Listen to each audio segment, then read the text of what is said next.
Sir, I'm going to have to ask you to leave. This isn't a museum. These cars start at $300,000, 0 cents. And frankly, you don't look like our typical clientele.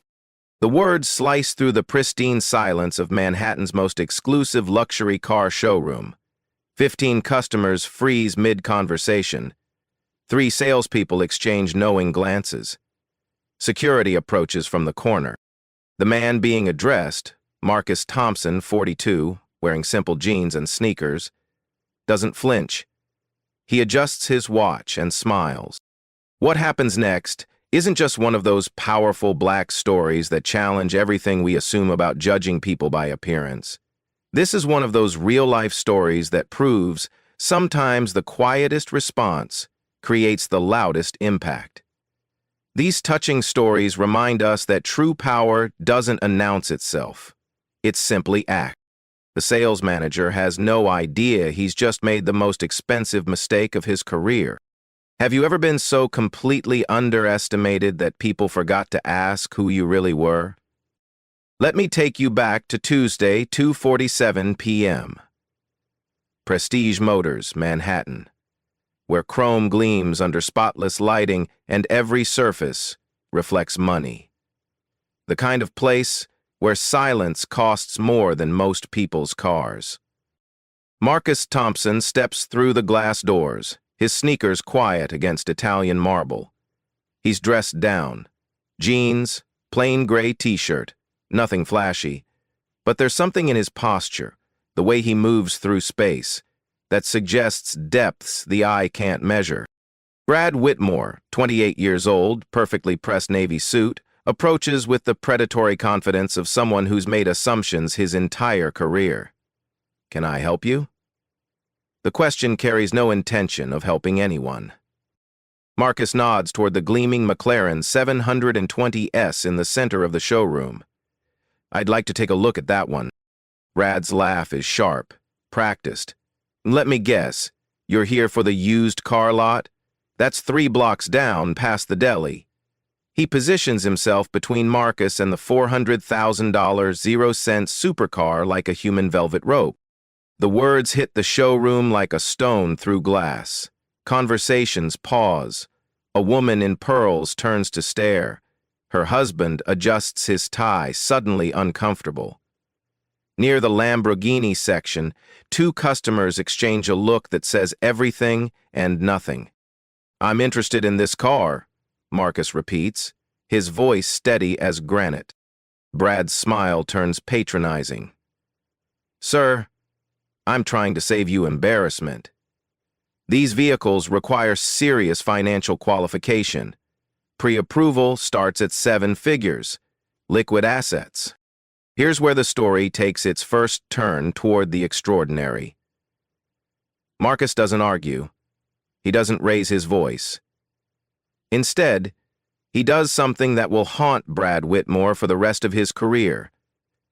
He pulls out his phone and checks the time.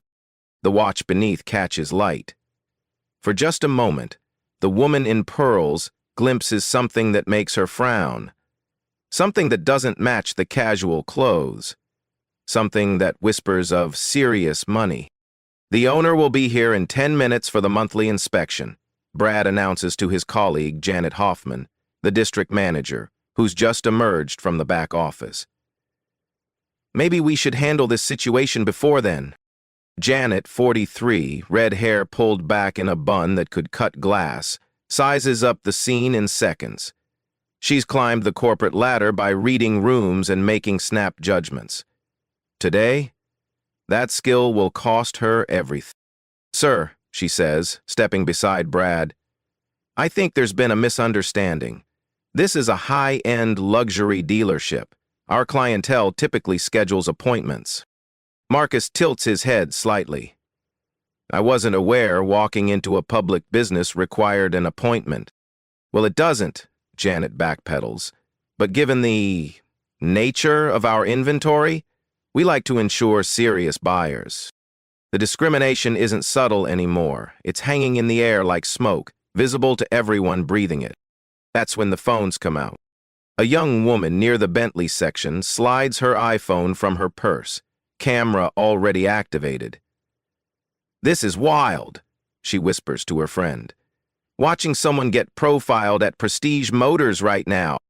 Within seconds, the recording is live on Instagram. The caption reads, "Discrimination in real time. Luxury car dealership, Manhattan."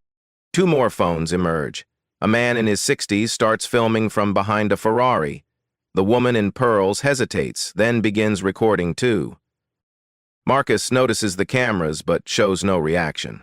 He simply adjusts that watch again, a gesture so casual, so unconscious that it seems meaningless.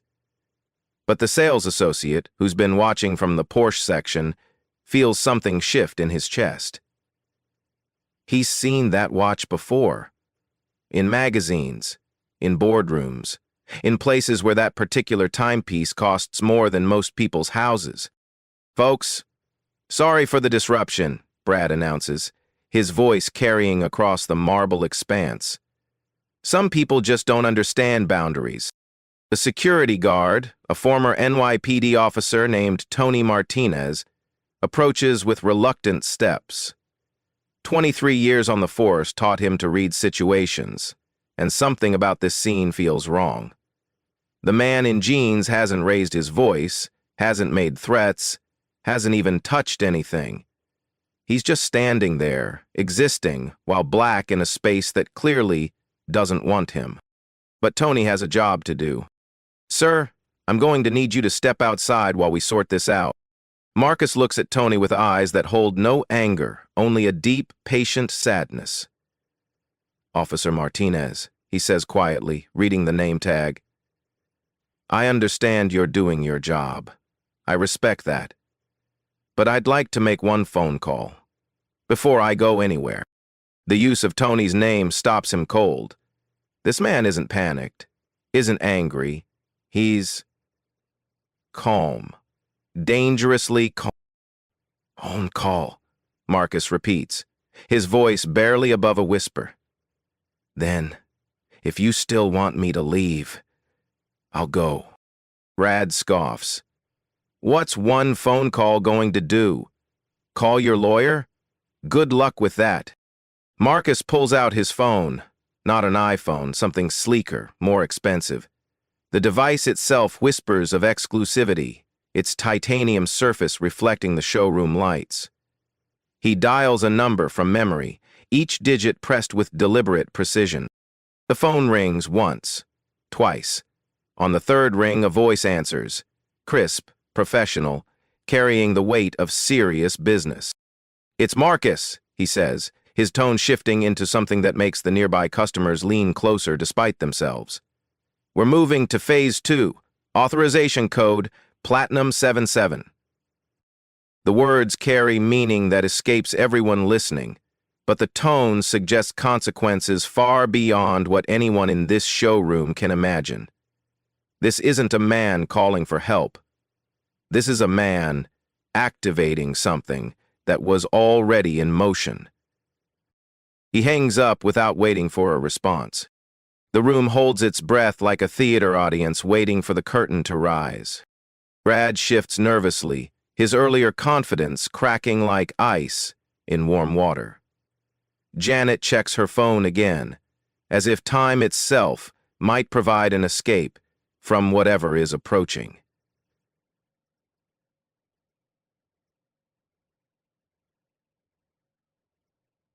Janet shifts nervously. Her fists clench. "Thank you," Marcus says to no one in particular, his voice carrying a quiet finality that makes every person in the showroom suddenly aware they're witnessing something unprecedented. Now, we wait. The silence that follows isn't empty. It's pregnant with possibility, heavy with the weight of consequences about to unfold. Even the air conditioning seems to fume with anticipation. The silence stretches like a wire about to snap. Marcus stands perfectly still, hands clasped behind his back, that expensive phone tucked away. Around him, the showroom is transformed into something resembling a courtroom. Customers as jury, staff as prosecution, security as enforcement. The Instagram live stream now has 47 viewers. Comments flood the screen. This is insane. Document everything. Where is this? The viewer count climbs to 63, then 89. Janet Hoffman checks her watch, a modest Seiko that suddenly feels inadequate. 5 minutes until the owner arrives, she murmurs to Brad, who's begun to sweat despite the showroom's perfect climate control. But it's too late to back down now. Too many eyes watching, too many phones recording. The corporate machinery has been set in motion, and stopping it would require admitting error. Something Janet Hoffman has never been good at. "Sir," she says, stepping closer to Marcus, "you're making our customers uncomfortable. This is private property, and we reserve the right to refuse service." Marcus turns to look at her directly. His eyes are kind but tired, carrying the weight of 1,000 similar moments. "Which customers am I making uncomfortable, Ms. Hoffman?" He pauses. Because the truth is, the customers aren't uncomfortable with Marcus. They are uncomfortable with what they're witnessing. The woman in pearls has stopped recording and is staring at her phone screen, her face pale. The elderly man near the Ferrari has lowered his camera entirely. Even the young woman who started the Instagram Live looks uncertain now. "Well, Janet starts, then stops. She's walked into a trap without realizing it. That's when Brad makes his fatal error. "Look," he says, his voice rising. "I don't know what game you're playing, but this isn't some social justice experiment. This is a business. We sell to people who can afford our products, not people who—" He stops himself, but the words hang in the air like poison. "Not people who—" "What, Brad?" The question echoes silently through the marble hall. Marcus pulls out a slim leather portfolio from his jacket, something everyone missed in their rush to judge his casual attire. The leather is butter soft, with discreet gold embossing that catches the light. Inside, partially visible, are documents that look important. Very important. "I apologize," Marcus says quietly. "I should have introduced myself properly when I arrived. Sometimes I forget that appearances can be misleading." He reaches for his wallet, but before he can open it, Tony Martinez's radio crackles to life, a dispatcher's voice, urgent. "All units, be advised. High-pressure individual may be in your vicinity. Extreme caution advised." Tony's face changes. 23 years of police work have taught him to recognize when a situation is about to explode in directions nobody anticipated. The Instagram live stream hits 200 viewers. Comments are coming too fast to read. Someone has started a Twitter thread. A local blogger who happened to be in the area for another story has begun typing furiously on her laptop from the Starbucks across the street.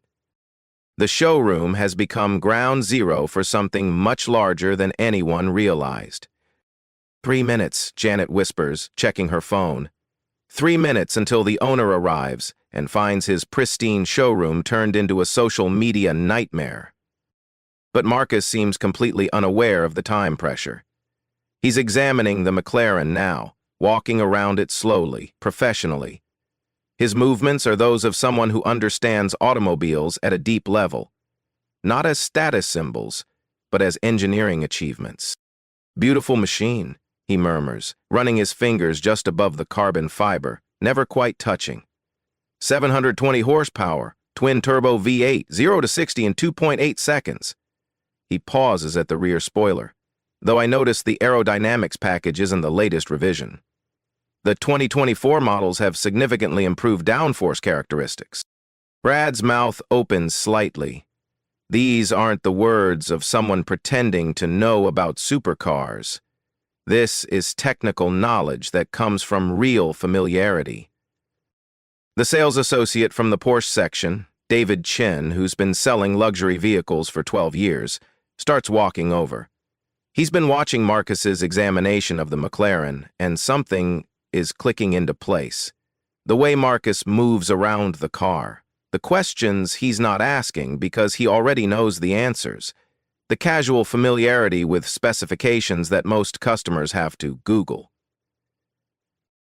"Excuse me," David says, his voice cutting through the tension. "But are you by any chance—" Marcus holds up a gentle hand. "Let's see how this plays out first." Janet's phone buzzes, a text message that makes her face go white. She shows it to Brad, whose confident smirk dissolves like sugar in rain. The message is from Charles Pemberton himself, owner of Pemberton Automotive Group. Emergency situation developing at Manhattan location. Media attention confirmed. Handle with extreme care. Do not escalate. But it's too late for de-escalation. The corporate wheels are already in motion, grinding toward a collision that will reshape everything. Marcus checks his watch again. That mysterious, expensive timepiece that seems to anchor him in this storm of judgment and assumption. 2 minutes, he says softly. The Instagram live stream has hit 500 viewers. Prestige Motors is starting to trend on Twitter.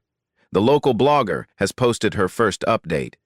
Discrimination incident unfolding at luxury Manhattan dealership. Live updates. The digital wildfire spreads with terrifying speed. Screenshots flood Reddit forums. Facebook groups dedicated to luxury car enthusiasts begin dissecting every frame of the available footage. LinkedIn professionals share the video with corporate ethics commentary. TikTok users create reaction videos, their shocked faces mirroring the expressions of customers still standing in the showroom. Within minutes, the story has transcended its Manhattan origins. Viewers from Los Angeles, Chicago, Atlanta, and Houston are watching live. International audiences from London, Tokyo, and Sydney tune in. The humble luxury car showroom has become a global stage for a confrontation that speaks to experiences shared across continents. Local news stations receive tips from viewers. 3 different reporters are already en route.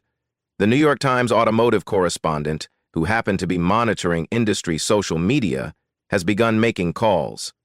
This isn't just a customer service incident anymore. It's a cultural moment in real time. Janet tries one last desperate play. "Sir, perhaps we got off on the wrong foot. Why don't we start over? I'm Janet Hoffman, district manager, and you are?" Marcus smiles.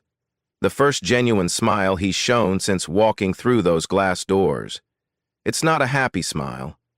It's the smile of someone who's been waiting patiently for exactly this question. "My name," he says, his voice carrying clearly across the marble expanse, across the live streams, across the growing digital audience watching this moment unfold, "is Marcus Thompson." He pauses, letting the name settle into the silence. "And I think it's time you knew exactly who you've been talking to." The name hangs in the air like lightning before thunder. Marcus Thompson. David Chen, the Porsche sales associate, stops breathing. His face goes from confusion to recognition to absolute horror in the span of 3 seconds. He knows that name. Every serious person in the automotive industry knows that name. But Janet and Brad are still lost, still operating in their small world of assumptions and prejudice. "Okay, Mr. Thompson," Janet says with forced politeness, now that we have introductions out of the way. That's when her phone rings.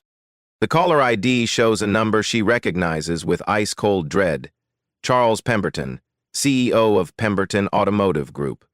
Her direct superior's superior's superior. She lets it ring once. Twice.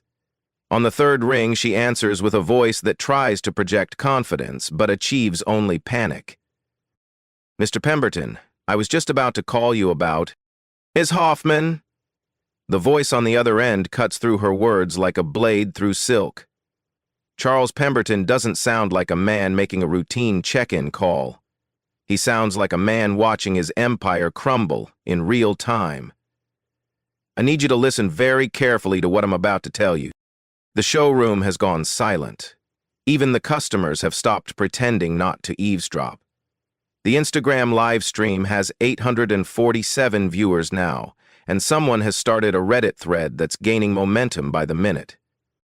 The gentleman you are currently interacting with, Pemberton's voice carries clearly through the phone's speaker, is Marcus Thompson, CEO of Thompson Capital Management. He is also our company's largest private shareholder. Whoa! Janet's legs nearly give out. The phone slips in her suddenly sweaty palm. Did you say shareholder? She whispers. 34%. Pemberton's voice continues, each word falling like a hammer blow. Thompson Capital controls 34% of Pemberton Automotive Group through his investment fund. Mr. Thompson's portfolio includes 47 automotive dealerships across 12 states, with a combined annual revenue of $2.3 billion. Brad's face has gone from red to white to a sickly green. He's staring at Marcus like he's seeing a ghost. Which, in a way, he is. The ghost of his career, floating away in real time. Furthermore, Pemberton continues, his voice now audible to everyone in the showroom, today was not a casual visit. Mr. Thompson was conducting his quarterly ownership inspection. An inspection that, I understand, has not gone according to plan. The Instagram live stream breaks 1,000 viewers. Comments are scrolling too fast to read, but phrases like, "Oh my God," and "plot twist," and "I cannot repeat," like a digital heartbeat. The viewer count explodes past 1,000, 500, then 2,000. Someone has cross-posted to TikTok, where the video gains 10,000 views in 3 minutes. But the real explosion happens in the automotive industry's private communications. WhatsApp groups of luxury car dealers across the country light up with screenshots and frantic messages. Is this real? Who is Marcus Thompson? Thompson Capital Management? That's the investment firm that owns half the luxury car market. Trade publication editors who've been covering the automotive industry for decades recognize the magnitude of what they're witnessing. This isn't just a discrimination incident. It's a seismic shift in how the luxury retail industry will operate from this moment forward. The story has already been picked up by Automotive News, whose breaking news alert reads, "Major investor confronts discrimination at own dealership live footage." Car and Driver's social media team begins preparing an emergency analysis. Motor Trend's discrimination in automotive retail piece, dormant in draft form for 6 months, suddenly becomes their most urgent publication priority. Marcus adjusts his watch, that Richard Mille timepiece that's worth more than most people's cars, and speaks for the first time since giving his name. "Hello, Charles," he says calmly. "I think we need to talk." "Mr. Thompson," Pemberton's voice carries a tremor now. "I am profoundly sorry for what has happened. This is not reflective of our company values, and I assure you—" "Charles," Marcus interrupts gently, "there's something else you need to know, something I haven't shared with Ms. Hoffman yet." Janet looks like she might faint. Brad has actually taken a step backward, as if physical distance might somehow separate him from the magnitude of his error. "This isn't my first time at this dealership," Marcus continues, his voice carrying clearly across the marble expanse, across the live streams, across the growing digital audience. "I've been coming here for 6 months, not as an owner, not as an investor, as a customer." He pauses, letting that sink in. 6 months of documentation, 7 separate incidents, all recorded, all cataloged, all part of a comprehensive investigation into systemic discrimination practices within our dealership network. The silence that follows is so complete it has weight. Even the air conditioning seems to have stopped breathing. David Chen, who has been standing frozen near the Porsche section, finally finds his voice. "Mr. Thompson, I recognized you from the automotive journals. I should have said something earlier. I'm sorry." Marcus nods at him with genuine warmth. "David, right? You're not responsible for other people's choices. But thank you. Janet's phone is still connected to Pemberton, and his voice cuts through the tension. "Mr. Hoffman, I need you to transfer the call to Mr. Thompson immediately." With shaking hands, Janet extends the phone toward Marcus, but he doesn't take it. "Not yet, Charles," Marcus says, speaking to the phone in Janet's trembling grasp. "There's one more thing everyone needs to understand."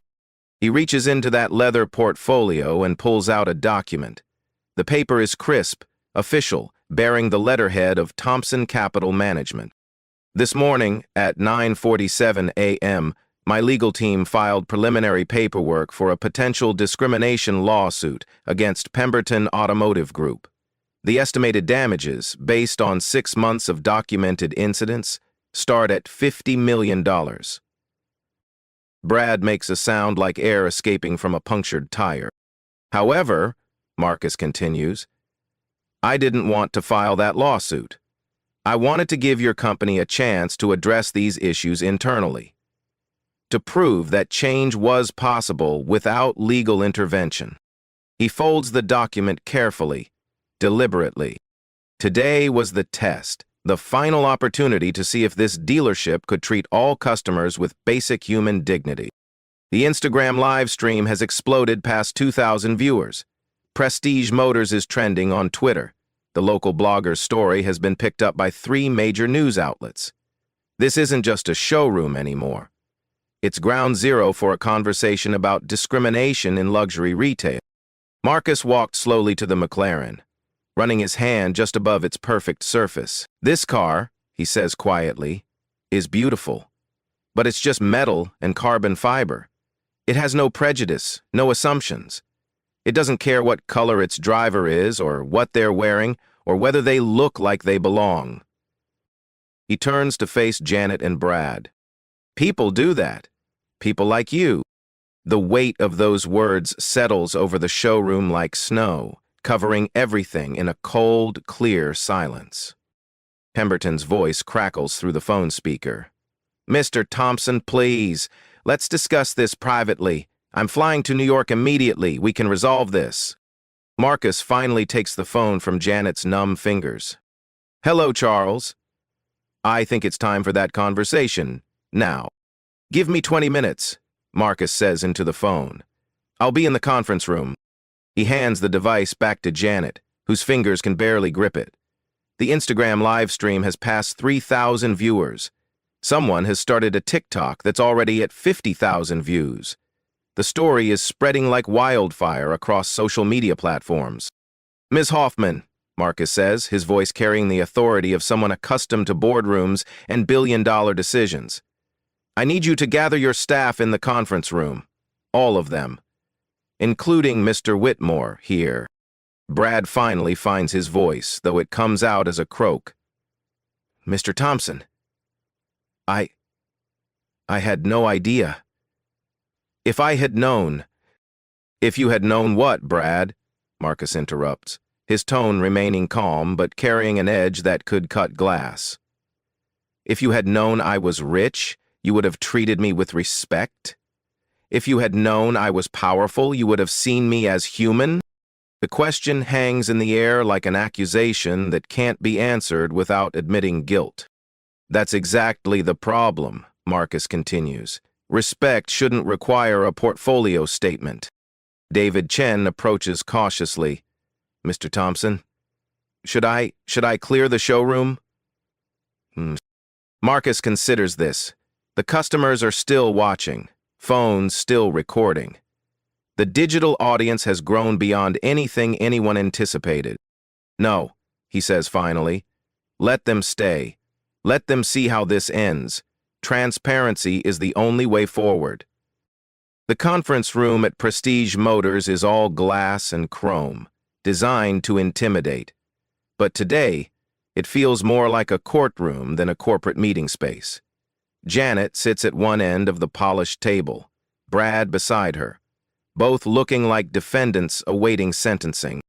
Marcus takes a seat across from them, setting his leather portfolio on the table with deliberate precision. He's no longer the casually dressed man who walked through the front door 40 minutes ago. He's transformed into something else entirely. A force of nature, wearing jeans. The wall-mounted screen flickers to life. Charles Pemberton appears via video conference, his usually perfect hair disheveled, his tie askew. Behind him, the Manhattan skyline suggests he's calling from his helicopter, rushing to contain a crisis that's already spiraled beyond containment. "Mr. Thompson," Pemberton begins, "I want to apologize personally for what happened today. This is not who we are as a company." Marcus opens his portfolio, revealing a stack of documents that makes Janet's stomach drop. "Charles, with respect, this is exactly who you are as a company. I have 6 months of evidence that proves it." He slides the first document across the table. It's a detailed report, 37 pages long with timestamps, photographs, and witness statements. September 15th, 2024. An African-American woman named Sandra Williams was told she probably couldn't afford the insurance on a BMW she wanted to test drive. She's a cardiac surgeon who makes $400,000, 0 cents, a year. Another document slides across the table. 2. October 3rd, 2024. A Latino man named Carlos Rodriguez was asked for 2 forms of ID before being allowed to sit in a Mercedes. He's a tech entrepreneur who sold his company for $50 million, 0 cents, last year. Janet's hands are shaking as she looks at the papers. Each incident is documented with the precision of a legal brief. Photos, audio recordings, witness statements. An entire system of discrimination laid bare. November 18th, 2024. An elderly black gentleman named Robert Jackson was followed by security while browsing. He's a retired federal judge. The documents keep coming, each one a damning indictment of a culture that judges customers by their appearance rather than their character or capacity. "In total," Marcus says, his voice steady as granite, "I documented 23 separate incidents of discrimination across your Manhattan, Brooklyn, and Queens locations, all committed by staff who thought they were protecting the company's image." Pemberton's face on the screen has gone ashen. "Marcus, I had no idea the problem was this systemic. We'll implement immediate changes." "Changes like what, Charles?" Marcus interrupts. "Diversity training? Sensitivity workshops? The same Band-Aid solutions that have failed for decades?" He pulls out another document, this one bearing the letterhead of a major law firm. "My legal team has calculated the potential damages from a class action discrimination lawsuit at between $75 million, 0 cents, and $150 million, 0 cents, depending on how many additional victims come forward. And trust me, after today's social media exposure, they will come forward." Helena, as we move forward. The Instagram live stream has peaked at 5,000 viewers. Prestige Motors is trending nationally. 3 news outlets have contacted the dealership requesting comment. This isn't just a business crisis anymore, it's a cultural moment. Brad tries to speak. "Mr. Thompson, I want you to know that I personally—" "Mr. Whitmore," Marcus cuts him off, "you're fired, effective immediately. Security will escort you out." The words land like a physical blow. Brad's mouth opens and closes soundlessly. "Furthermore," Marcus continues, "you're being placed on an industry-wide blacklist. My companies and our partner organizations will not do business with any dealership that employs you. Your career in automotive sales is over." It's brutal, it's final, it's justice delivered without raising a voice. Janet finds her voice, though it's barely a whisper. "Mr. Thompson, what about me? What about the dealership?" Marcus turns to face her directly. "Ms. Hoffman, you have a choice. You can either be part of the solution or you can follow Mr. Whitmore to the unemployment line." He slides another document across the table. "This is a comprehensive anti-discrimination protocol I've developed.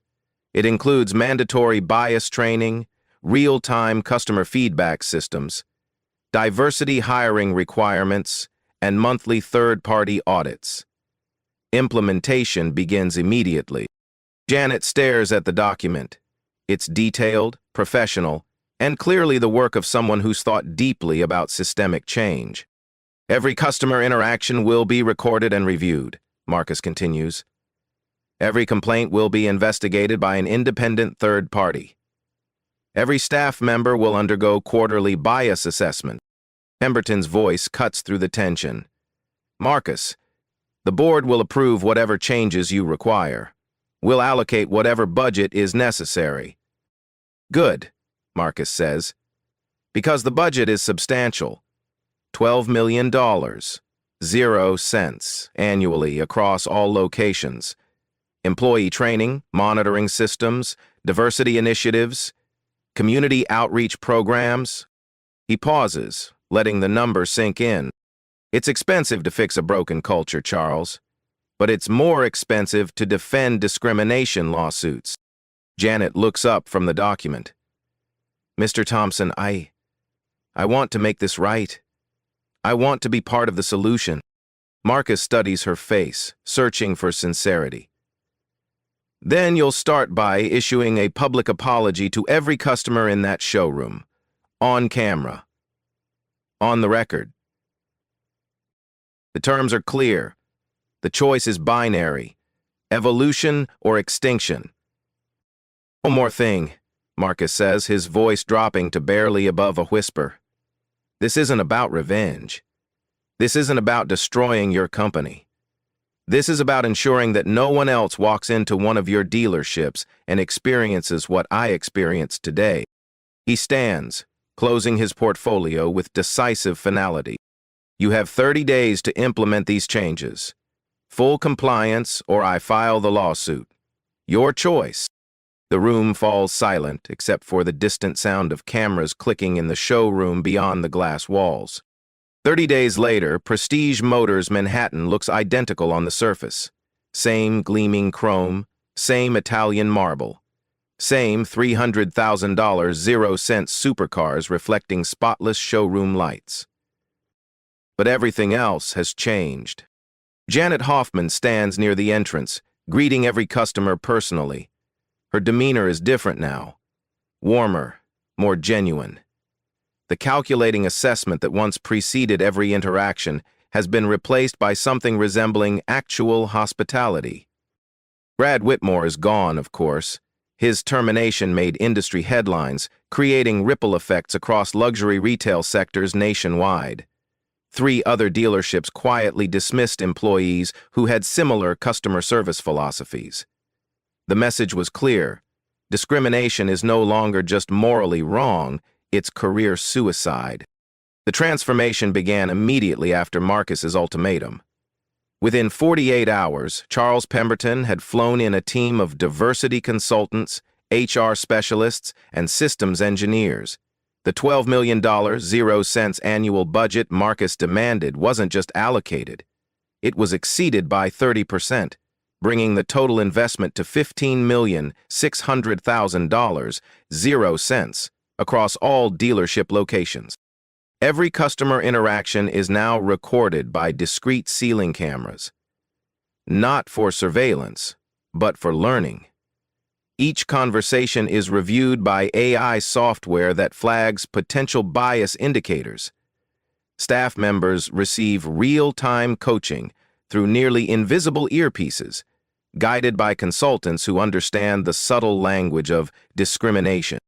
The technology implementation alone cost $3,200,000, 0 cents. Custom software development, hardware installation, training systems, and ongoing monitoring require a small army of specialists. But the investment pays for itself within 6 months through increased sales to previously alienated demographics. The results are measurable and dramatic. Customer satisfaction scores have jumped from 6.8 to 9.2 out of 10. More importantly, customer demographics have shifted dramatically.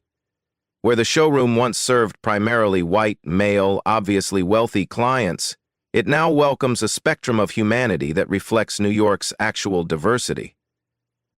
Sales data tells the story most clearly. Revenue from black customers increased 340% in the first quarter after implementation. Latino customer purchases rose 280%. Asian American buyers, previously underrepresented, now account for 23% of luxury vehicle sales.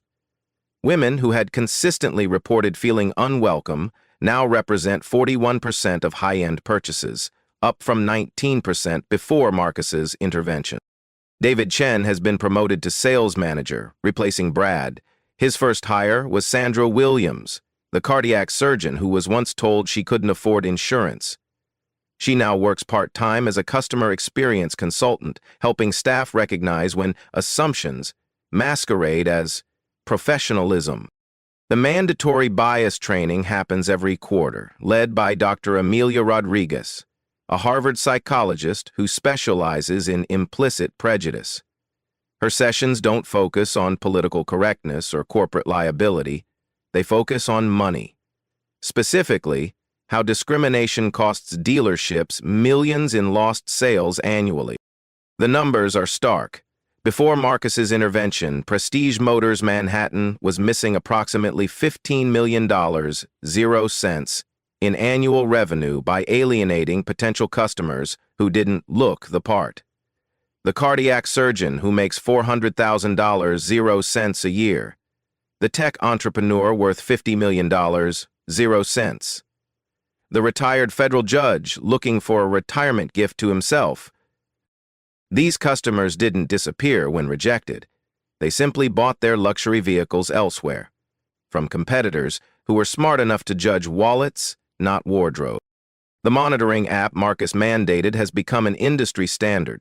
Called True Customer, it allows buyers to rate their dealership experience in real time, sending alerts when discrimination indicators appear. The app now operates in 312 luxury retail locations across North America, from car dealerships to jewelry stores to high-end fashion boutiques. Janet Hoffman has become an unlikely champion of the changes. She appears at industry conferences now, speaking about the business case for inclusion. Her presentations focus on a simple truth. Equality isn't just ethical, it's profitable.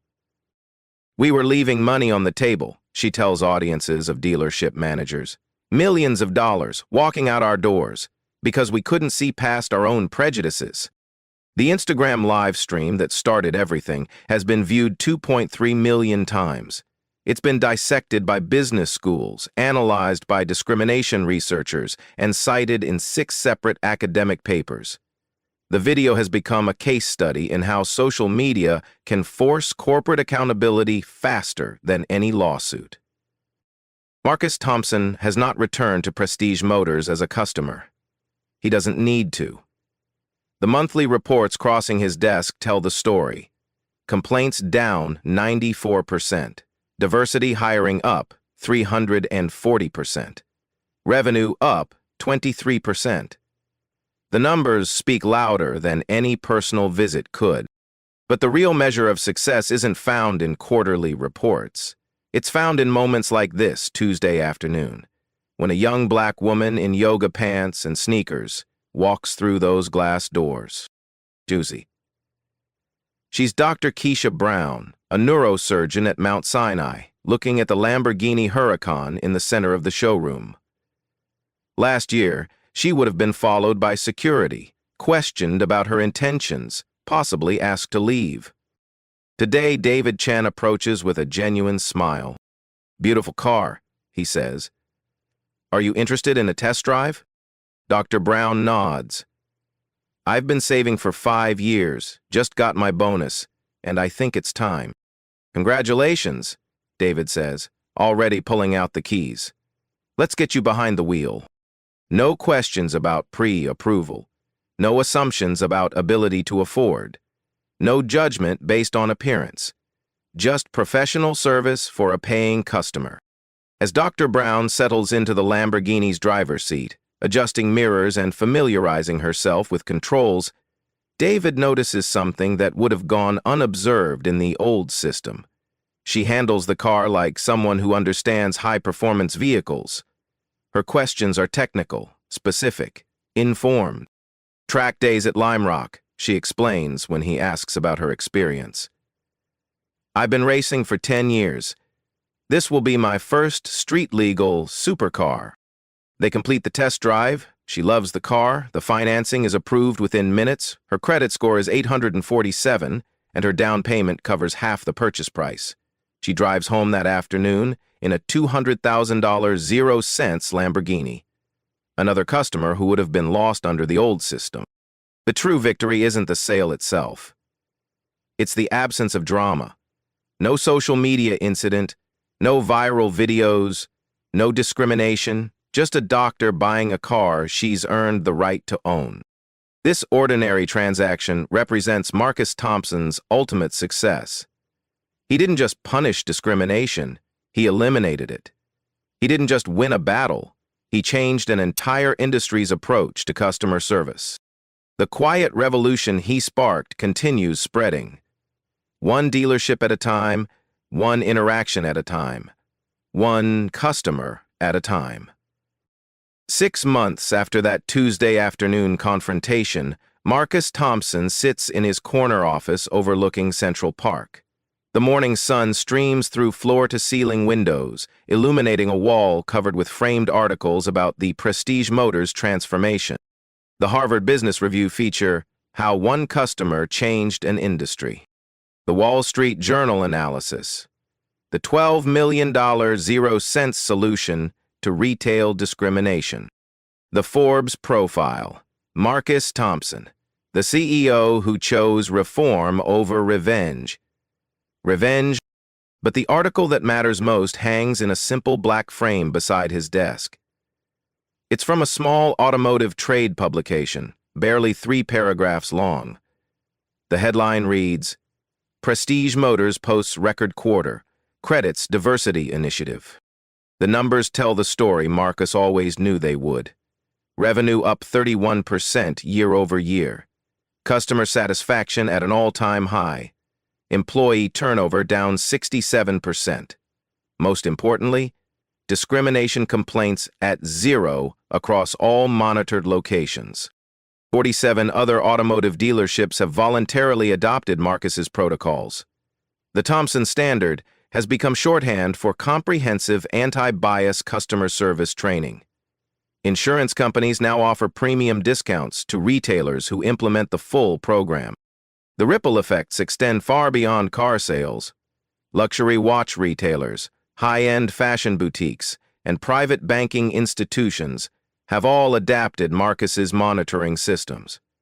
The simple principle that discrimination is expensive has proven more effective than decades of sensitivity training. Marcus's phone buzzes with a text from Janet Hoffman. Another record month. Thank you for giving me the chance to be better. He smiles, remembering that Tuesday afternoon when she stood trembling in the showroom, career hanging by a thread. Today, she's one of the most sought-after diversity consultants in luxury retail. Her transformation from perpetrator to advocate proves that people can change when given proper incentives and clear expectations. The social media metrics are staggering. The original Instagram live stream has been viewed 4.7 million times across all platforms. Prestige Motors generated 23,000 posts across social media platforms. More importantly, the hashtag Quiet Power, coined by someone watching the stream, has become associated with Marcus's approach of choosing systematic change over public humiliation. The ripple effects extend far beyond automotive retail. Quiet Power has been used 847,000 times across various social media platforms, often accompanying stories of people choosing constructive responses to discrimination over destructive ones. Corporate executives cite Marcus's approach in boardroom discussions about crisis management. Business schools have added his strategy to case study curricula. 12 universities now use the Prestige Motors case study in business ethics courses. The scenario has been role-played in corporate training sessions from Seattle to Miami. Harvard Business School's Negotiation and Conflict Resolution program features Marcus's tactics as a masterclass in de-escalation through escalation. using power strategically to create systematic change rather than personal revenge. What began as one man's experience with discrimination has become a blueprint for institutional change. The Marcus Thompson method: document thoroughly, respond strategically, demand systematic reform, follow through relentlessly, has been adopted by civil rights organizations, corporate diversity departments, and individual professionals facing workplace discrimination. Marcus opens his laptop and reviews the latest monthly report from Thomson Capital's Diversity Monitoring Division. The data shows discrimination incidents down 78% across all partner retailers. Customer demographic diversity up 156%, most tellingly, revenue per location up an average of 19%. The business case for equality has never been clearer, supported by irrefutable financial data. But the true measure of success isn't found in spreadsheets or quarterly reports. It's found in the emails Marcus receives weekly from customers who walk into luxury retailers and experience the simple dignity of being judged by their character rather than their appearance. These touching stories and real-life stories remind us that change doesn't always require lawsuits or protests or public shaming. Sometimes it requires patience, documentation, and the quiet power of holding people accountable to their better selves.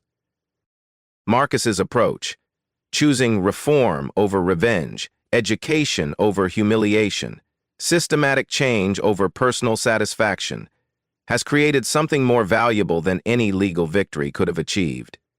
He built a model for transformation that other leaders can follow.